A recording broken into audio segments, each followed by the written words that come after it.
Uma boa noite a todos. Para você que está presente no culto de hoje, nós temos um razoável número de irmãos, visitantes, amigos, filhos de irmãos.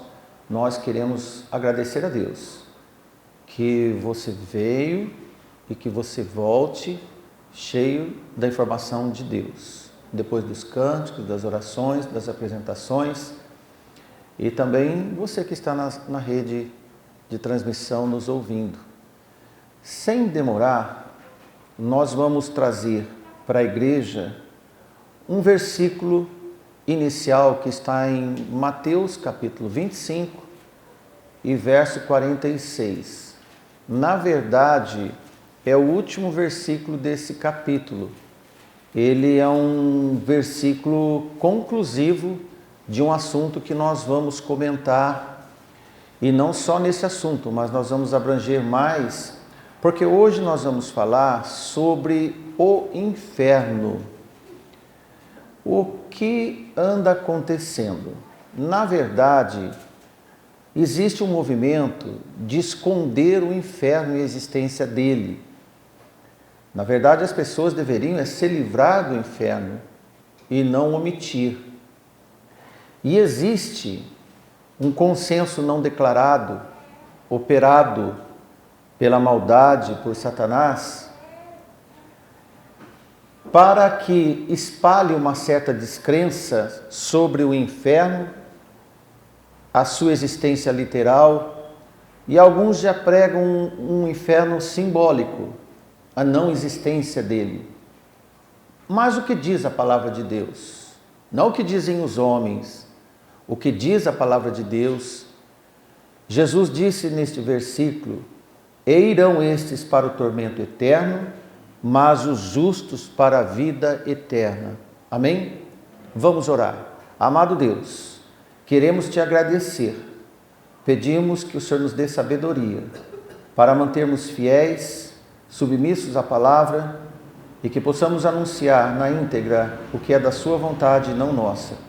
Faça-nos, Senhor, conhecedores e sábios para poder falar do seu nome a todos que precisam ouvir. Em nome de Jesus, nosso Senhor, te agradecemos. Amém. Essas palavras do nosso Senhor, quando ele diz estes, e estes que Jesus aponta, são os que fizeram mal e deixaram de fazer o bem. E eles sabiam que o bem que deveria ser feito, não fizeram. E o mal que não deveriam fazer, fizeram. Logo depois deste discurso de Jesus, ele avisou que daqui 2 dias haveria a Páscoa, no capítulo 26, logo no início, e ele diz que o Filho do Homem seria entregue para ser crucificado. Então, essas palavras de Jesus foram praticamente umas das últimas mensagens que Jesus trouxe. Então, a nossa pregação de hoje confirma nesta verdade. Vamos partir dela. Você existe e está aqui. O inferno existe. Precisamos de entender que ele existe. E a salvação existe. Precisamos crer que só Jesus pode salvar. Portanto, nós devemos falar do inferno, sim, embora não é tão comentado. Porque não é feio falar do inferno. Feio é ir para lá. Há uma ordem oculta vinda destas fontes do submundo, das trevas, para que se evite falar deste lugar e explicar a sua existência, segundo a palavra de Deus. Esta ordem do diabo tem atingido púlpitos das igrejas que trabalham apenas com omissão ou silêncio entre pregações sociais baseados em histórias emocionantes e que não levam as pessoas a crer nos fundamentos da palavra de Deus. Por isso que é feio ser convencido pelos enganadores que o inferno não existe, ou o silêncio que pode levar ao esquecimento do que um dia você ouviu. Feio também é não crer na palavra de Deus que anuncia a sua existência, como nós vemos Jesus dizer, os apóstolos escreveram e toda a Bíblia está relatando sobre este lugar que Deus anuncia. Absurdo maior são aqueles que categoricamente dizem que o inferno é aqui mesmo, nesta terra. E muitos são convencidos desta mentira. Preste atenção, o inferno tem a ver com a justiça de Deus, assim como o reino de Deus tem a ver com a justiça de Deus também. Sem um lugar apropriado para os condenados e sem um reino eterno para os salvos, além desse sistema perdido que nós vivemos, a justiça de Deus é falha. Porque apenas nesse mundo é óbvio que a justiça não é feita. Nós assistimos às injustiças neste mundo e elas não são resolvidas nesse sistema dos homens, ainda que alguns tentem julgar. Nós vemos mais injustiças do que a verdade, a justiça instalada. Como não crer que Deus tem preparado lugares além daqueles que nós vemos? Se os homens constroem presídios cruéis aqui na terra, por que Deus não faria uma prisão eterna para os seus condenados? Em Judas 1,6, esse evangelista diz: e aos anjos que não guardaram o seu principado, mas deixaram a sua própria habitação, reservou na escuridão e em prisões eternas até ao juízo daquele grande dia. Judas está relatando que existem prisões eternas que estão reservados para o grande dia de Deus, do seu juízo. Com o justo juiz, nosso Deus Pai e eterno, podemos ter segurança, não só jurídica, mas espiritual, que todas as justiças pendentes Deus vai quitar. Por isso, sem dúvidas, disse Jesus aos vivos: e irão estes para o tormento eterno, mas os justos para a vida eterna. Nós temos dois tipos de encaminhamento. Alguns, e um número grande, irão para o tormento eterno, mas os justos para a vida eterna. Nunca pense que todos que morrem vão para o mesmo lugar. Não se iluda, ainda que alguém possa te pregar. Nesta pregação apocalíptica de Jesus sobre o reino dos céus, também prega o oposto, o tormento eterno.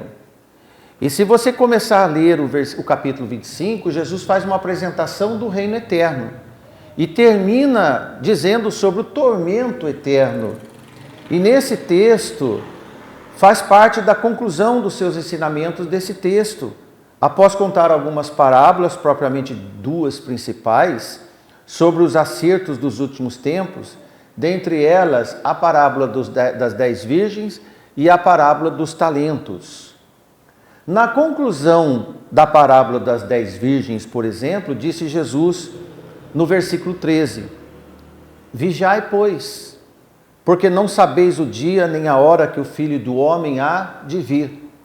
Jesus está dizendo: eu vou voltar, mas ninguém sabe a hora. Na conclusão da parábola dos talentos distribuídos, disse Jesus, versículo 30, lançai, pois, o servo inútil nas trevas exteriores, porque ali verá pranto e ranger de dentes.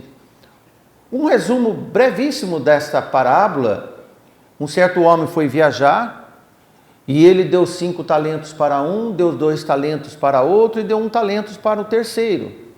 Quando passou um tempo e ele voltou, ele quis a apresentação dos rendimentos. O que recebeu 5, entregou mais 5, estava de posse com 10. O que recebeu 2, entregou 4, porque ele estava de posse com mais 2 que foram granjeados. Mas o último e o terceiro, até creio devido às suas próprias limitações, Deus lhe poupou, deu apenas 1 talento, e ele, amedrontado, temeroso, enterrou, e nada fez. E a parábola, Jesus conclui que ele diz que foi um homem inútil, ele não serve para entrar no reino do céu. Desta forma, nós vemos que Jesus deixa recados importantes nessas 2 parábolas de finalização da sua vida aqui na terra. Primeiro, vigie sempre. Sempre quem é útil no reino dos céus é um exímio vigilante da sua vida, para que não erre, para que se aplique. E nunca seja inútil no reino de Deus. Inúteis serão enterradores de talentos, lançados nas trevas, do lado de fora, do lado externo do reino do céu. Em seguida, Jesus fala da sua vinda, quando todas as nações estarão reunidas diante dele. Logo após comentar as 2 parábolas, concluí-las, então Jesus agora ele diz que no seu dia ele vai reunir todas as nações diante dele, e ele diz que recompensará cada um segundo as suas obras. Neste dia do Senhor, ele colocará as ovelhas à direita e os bodes à esquerda, diz Jesus nesse texto, o versículo 32. E todas as nações serão reunidas diante dele e apartará uns aos outros, como o pastor aparta bodes e ovelhas. Qual seria então, diante desta parábola, a justiça de Deus para aqueles que se rebelaram contra Deus? Por exemplo, como ele diz na parábola, aqueles inúteis que não acudiram os necessitados, ofenderam os justos, crucificaram o justo, foram desfavoráveis à verdade de Deus. Então Jesus responde no versículo 41, 42 e 43. Siga conosco. Deixa aberto no capítulo 25 de Mateus para vocês seguindo. E então dirá também aos que estiverem à sua esquerda: apartai-vos de mim, malditos, para o fogo eterno, preparado para o diabo e seus anjos. Porque tive fome e não me deste de comer, tive sede e não me deste de beber, sendo estrangeiro, não me hospedastes, estando nu, não me vestistes, e enfermo na prisão, não me visitaste. Jesus disse: quando você fizer para um dos pequeninos, a mim me fizestes. Então a questão dos talentos, para quem não tem uma concepção mais correta sobre os talentos é você desenvolver esta assistência espiritual, material, que Deus lhe dá a vantagem de ter e poder ajudar. Além do mais, não é apenas omitir o bem à disposição ao seu alcance para que você possa fazer, como Jesus alertou nesta parábola. Mais além, é complementado nas Escrituras, pesa muito as línguas felinas, porque as línguas felinas são ligadas às ativações do inferno. E destravadas línguas, essas também estão nas contas negativas diante de Deus.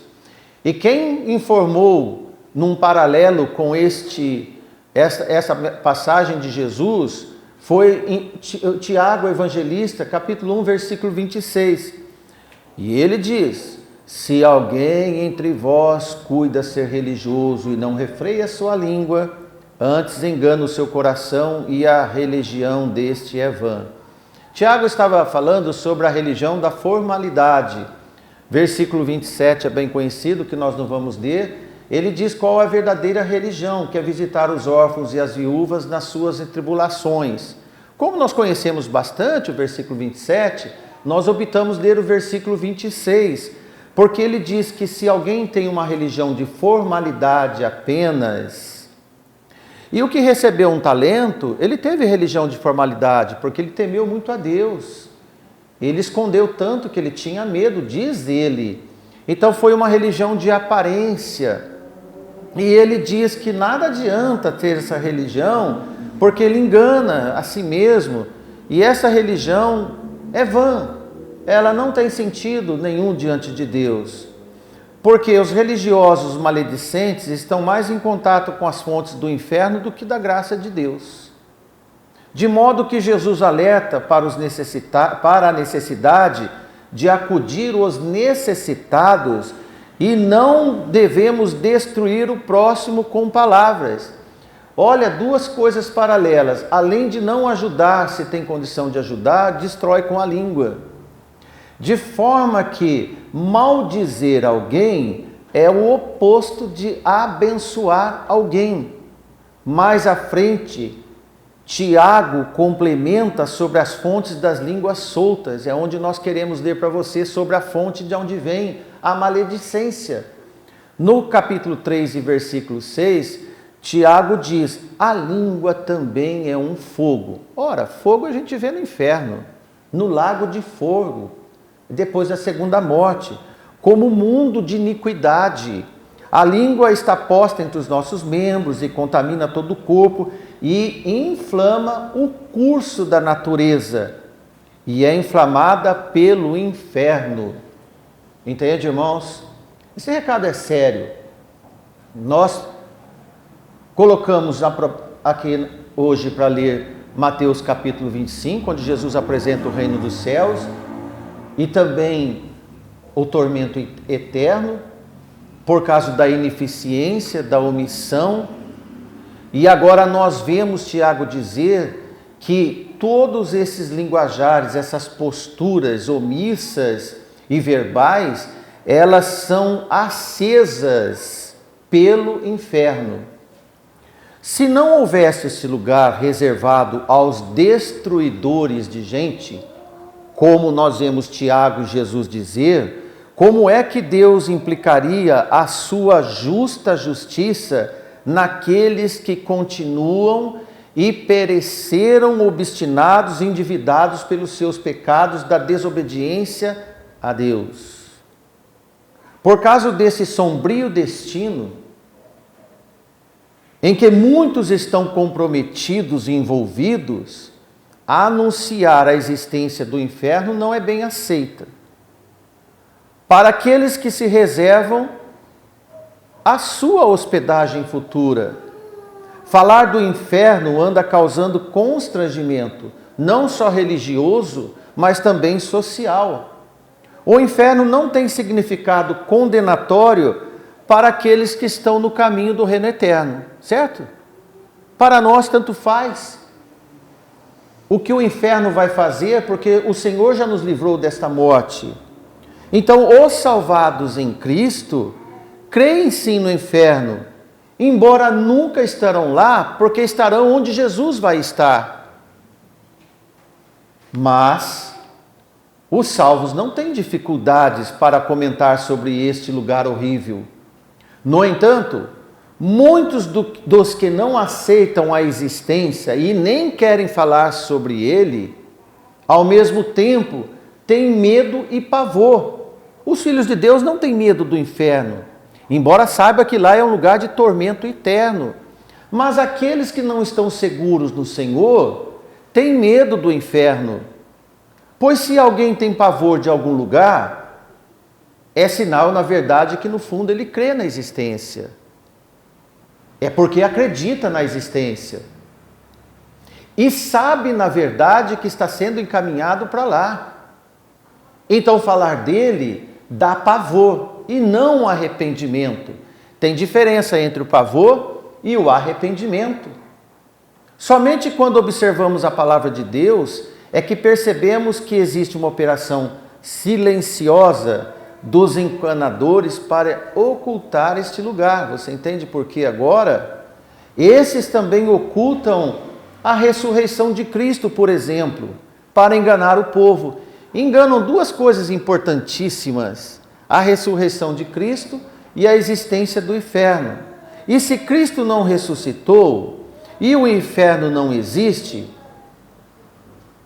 vamos fazer outras coisas, como Paulo disse. Irmãos, em toda a sinceridade que possamos ter da nossa alma e consciência, por que estamos aqui nesse momento se não cremos na existência do inferno? E se alguns também pode ser que não creem na ressurreição de Jesus Cristo? Como é que eu não creio na ressurreição de Jesus Cristo? Não é intelectual, é a vida que eu levo. Eu tenho que viver a ressurreição nesse tempo, porque assim eu vivo o reino eterno. E no reino eterno está contemplada a ressurreição dos mortos, ou o arrebatamento daqueles que estiverem aqui. Então vivo a ressurreição de Cristo.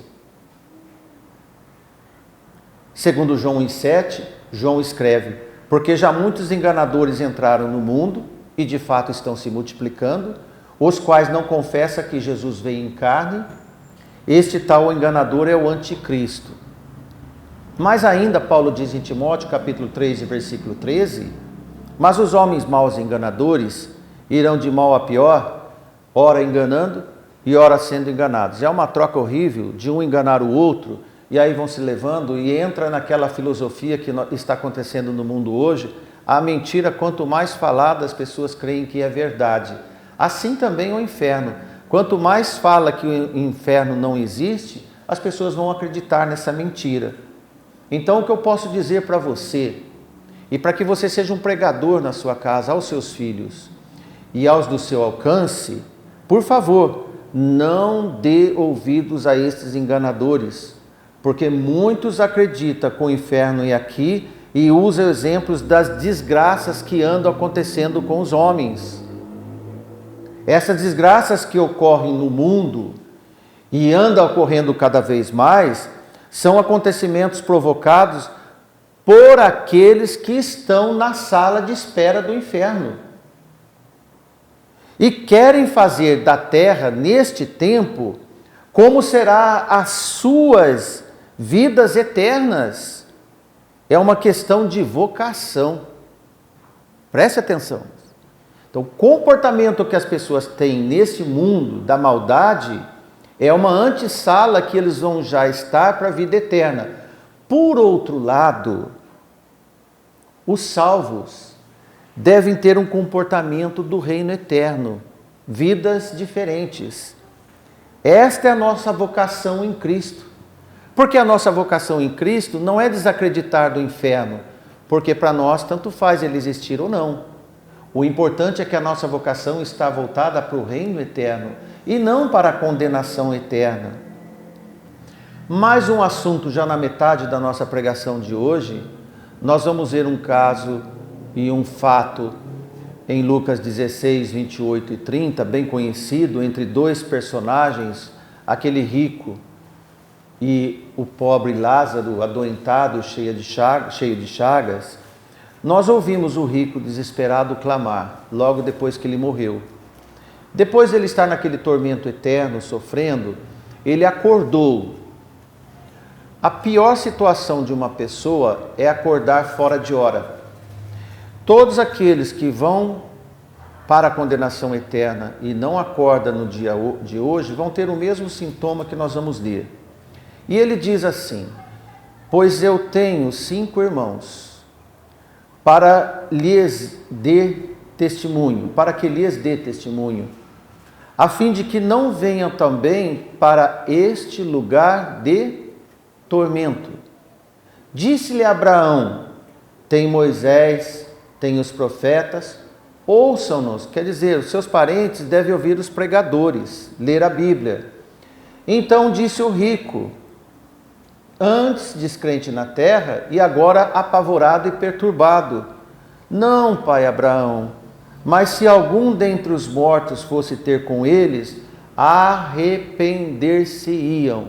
Você acredita no que este rico perturbado andou falando para Abraão?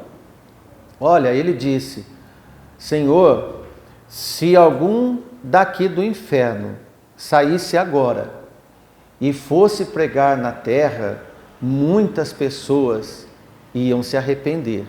Olha, imagine você o grande desespero e tumulto que é o inferno entre aqueles que lá estão, para que pudesse ter um único momento para poder avisar seus antes queridos vivos aqui na terra.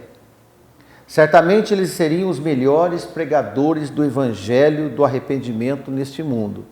Seriam desesperados, mas iam pregar. Não cessariam de pregar a salvação em um único segundo disponível. Mas esse pedido é negado. Pois tem os pregadores, tem a igreja pregando hoje, tem a rede de internet comunicando as notícias do Senhor, tem as igrejas, tem a palavra dos profetas, dos apóstolos, isto é, tem a Bíblia. Leia, creia e se arrependa, que eles não vão vir aqui onde você está. Diante desses relatos escritos na palavra de Deus, o rico morto com Lázaro não deu atenção quando era vivo. Pode ser que ele acreditava em outros assuntos da Bíblia, tinha religião, mas o inferno era desinteressante, como é atualmente. Como o rico não se importou com a sua condenação, importava com as suas riquezas, como nós lemos. Também não se importou com Lázaro, porque quem se importa com as suas riquezas não vai se importar com o próximo. Qualquer avarento não se importa com o próximo. Lázaro, na verdade, era uma oportunidade para aquele rico fazer a obra de Deus, e não fez. O abismo social que havia na terra entre o rico e Lázaro não impedia o rico de ajudar Lázaro, mas depois de mortos, um outro abismo se instalou e os separou definitivamente. Neste novo abismo, é impossível os dois se comunicarem. Interessante é que os abismos que existem entre as pessoas, não é impossível transpassar e chegar às pessoas e ver o que ela necessita. Mas depois de mortos, não há mais nada o que fazer.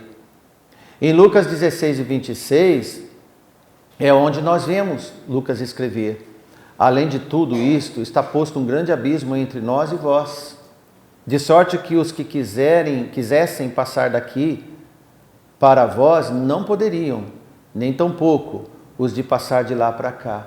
Não se transita entre esses lugares depois de mortos, nenhum do lado para o outro e nem do outro para o outro. Estas pessoas se recusam a se arrependerem dos seus pecados, estão separadas de Deus aqui na terra e continuarão separadas de Deus na eternidade. A diferença é que agora é tempo aceitável, depois não haverá mais tempo. Porque Isaías 59, o profeta diz no versículo 1 e 2: eis que a mão do Senhor não está encolhida, para que não possa salvar, nem agravado o seu ouvido, para que não possa ouvir.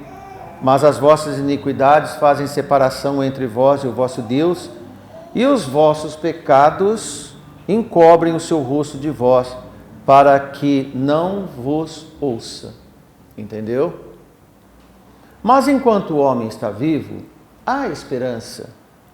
Mesmo assim, até entre os vivos, cheios de maldades, há sempre oportunidades.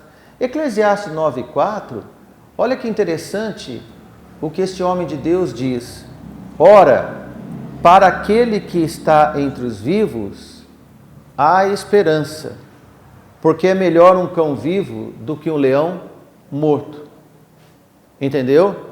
Não adianta nada uma pessoa boa, morta, para nada mais serve se ela foi boa, mas não encontrou o reino eterno. E muitos estão assim. É melhor ser uma péssima pessoa aqui e ter oportunidade de conhecer Jesus. É impressionante, mas nós precisamos de falar com você sobre esta interação que existe aqui e não existirá depois da morte. Eu quero pular agora com você em Apocalipse, capítulo 1 e versículo 1. Apresenta aí para nós, irmão Davi. João foi notificado pela revelação do nosso Senhor Jesus Cristo na ilha de Patmos, como nós sabemos, onde ele estava exilado, e ele mesmo diz que o motivo do seu exílio era por causa da palavra de Deus e o testemunho que ele dava de Jesus Cristo. Isso não agradou o império, então ele foi exilado. E João abre este livro dizendo: revelação de Jesus Cristo, a qual Deus lhe deu, para mostrar aos seus servos as coisas que brevemente devem acontecer. E pelo seu anjo as enviou e as notificou a João, seu servo. Durante este arrebatamento de espírito, ele ouviu, como se fosse por trás dele, uma voz como se de trombeta, e que dizia, veja o versículo 11, o que João ouviu dizer: eu sou o Alfa e o Ômega, o primeiro e o derradeiro. E o que vês, escreve no livro, e envia as 7 igrejas que estão na Ásia. São essas que nós conhecemos: a igreja de Éfeso, de Esmirna, de Pérgamo, de Tiatira, Sardes, Filadélfia e Laodiceia. Isto é uma mensagem para todas as igrejas de todos os tempos. Serve para a nossa igreja. E o que João testemunhou no versículo 18: e o que vivo fui morto, e o que vivo e fui morto, mas eis que estou vivo para todo sempre. Amém. Tenho as chaves da morte e do inferno. Quem disse foi Jesus, o mesmo que nós lemos no capítulo 25 de Mateus, e também contou sobre Lázaro e o rico. Agora nós vemos João testemunhar um encontro que ele teve com Jesus. Amém? E João, irmãos, identificou imediatamente aquele que apareceu com voz de trombeta nas suas costas, como o Senhor Jesus Cristo falando com ele. Pois ninguém jamais poderia fazer tal revelação a João. Ele havia sido morto, mas ele ressuscitou da sepultura, e João foi testemunha. E agora Jesus falando com ele. João viu que estava na presença do Salvador, que mais de meio século antes havia amado tão ternamente. Jesus e João era como unha e dedo. E agora Jesus falando com ele no exílio e dizendo para ele: João, eu vivo, e você lembra que eu fui morto, mas eu estou aqui vivo para todo sempre, João. E sabe de uma coisa? Comigo eu tenho as chaves da morte e do inferno. Tão prazeroso deve ter sido João ouvir essas revelações. Nós não fazemos ideia. Porque eles estavam quase 50 anos ausentes de conversar entre eles. E João serviu tão fielmente por aquele tempo, e por cuja causa dele estava ali solitário na ilha, forçosamente escondido. A sua fé na sua ressurreição, João viu que não foi uma ilusão, embora passado todo aquele tempo. Então ele viu o próprio Redentor diante dele, porque ele havia acompanhado na sepultura. Irmãos, que momento impressionante de João, quando entrou em contato durante toda essa revelação do livro de Apocalipse. Num grau miúdo entre nós, quando nós nos separamos de quem nós amamos neste mundo, ficamos ansiosos para reencontrar. Alguns escrevem cartas, telefonam todos os dias, mandam WhatsApp. Agora está mais fácil. A gente vê virtual, mas não é como estar presente. Nós ficamos ansiosos para encontrar. Mas, irmãos, e quando uma pessoa deixa o mundo em uma condição da morte, perdido, para nunca mais podermos encontrar novamente. Foi o que aconteceu com Rico e Lázaro. A partir da morte não havia mais possibilidade de comunicação e nem rever o que deixou de fazer ou o que fez mal. E o motivo está justificado na palavra. Que ouça os pregadores que anunciam os profetas e Moisés. Saiba todos nós, embora os que estão no Senhor não vão para lá, no inferno existem as pessoas da pior espécie, e aquelas boas no mundo que estão lá estão extremamente revoltadas e tornam-se pessoas desagradáveis. Todos estão com ódio, remorso e revolta de si mesmo por não terem dado ouvidos à palavra de Deus, e foi o que o rico ouviu. Neste lugar de tormento, será impossível administrar qualquer organização de ordem e paz. Ordem e paz nós teremos no reino eterno. Então é indescritível tanto o reino eterno quanto a condenação eterna. Do lado incrivelmente oposto será a presença de Cristo com os salvos, onde reinará a paz e a alegria. Agora, cada um de nós, ainda que membros da igreja, precisamos rever qual é o lugar que nós estamos arrumando as nossas malas para partir deste mundo. Cada um de nós um dia vai partir. Este arrumar de bagagens são os conteúdos que cada um de nós está plantando neste tempo para poder colher na vida eterna. Ainda que alguns acreditam no céu, mas não acreditam no inferno, pode ser que tem gente que acredita no inferno pelo que anda acontecendo no mundo e nem acredita em Deus e nem no céu. Nós que estamos no Senhor, acreditamos nos dois e temos bem certo o destino que nos aguarda. Jesus nos prometeu. Que Deus nos abençoe. Boa noite, boa semana e a paz do Senhor reine em todos nós. Amém.